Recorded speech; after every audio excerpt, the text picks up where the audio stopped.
Pakistani agent colonel Jackson से कहता है, यह हमला सफल होना ही चाहिए, नहीं तो आगे हम हिंदुस्तान का कुछ नहीं कर पाएंगे।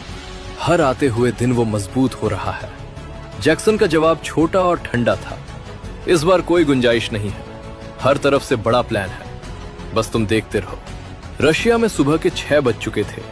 हमले में सिर्फ 4 घंटे बचे थे और कार में बम है, ये बात अभी भी किसी को नहीं पता थी।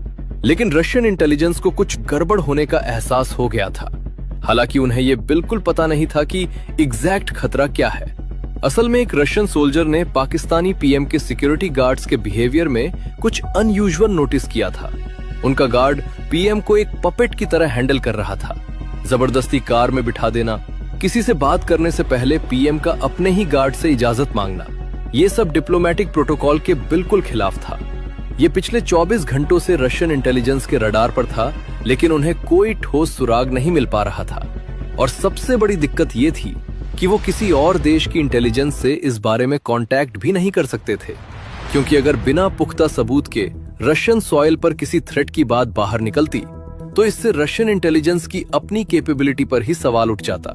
तो एफएसबी चुपचाप अपने तरीके से उस अजीब पैटर्न को डिकोड करने में लगी थी और घड़ी लगातार आगे बढ़ रही थी। सुबह के 7 बज चुके थे, अब सिर्फ 3 घंटे बचे थे। एससीओ समिट में हिस्सा लेने वाले सभी देशों के डेलीगेट्स अपनी अपनी तैयारियों में जुटे थे और मोदी जी की कार भी होटल के बेसमेंट से बाहर निकल रही थी।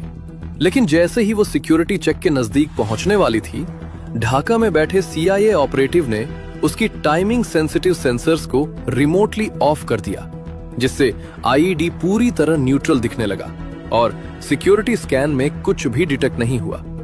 उधर रशियन इंटेलिजेंस अब भी उस अजीब पैटर्न को डिकोड करने में लगी थी और उन्होंने ये बात सीधे पुतिन तक पहुंचाई।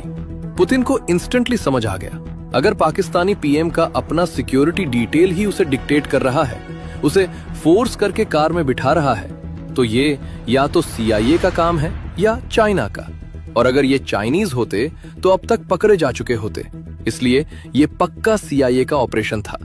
पुतिन ने अपनी इंटेलिजेंस को साफ निर्देश दिया, अगर सीआईए और पाकिस्तान मिलकर कुछ प्लानिंग कर रहे हैं तो इसका टारगेट इंडियन पीएम हो सकता है और ये हमारी सिक्योरिटी के लिए भी खतरा है। तुम इंडियन इंटेलिजेंस को भी इन्फॉर्म कर दो, आगे का हम देखते हैं। डोभाल जी तक इन्फॉर्मेशन पहुंच चुकी थी, लेकिन अब सिर्फ 2 घंटे से भी कम वक्त बचा था। इतने कम समय में इतनी बड़ी साजिश को पकड़ना आसान नहीं था, लेकिन डोभाल जी ने अपनी ढाका टीम को अलर्ट कर दिया और जब उनसे कांटेक्ट किया गया तो एक बात बेहद अनयूजुअल लगी। पिछले 24 घंटों से एक भी सीआईए या आईएसआई एजेंट किसी होटल से बाहर नहीं निकला था।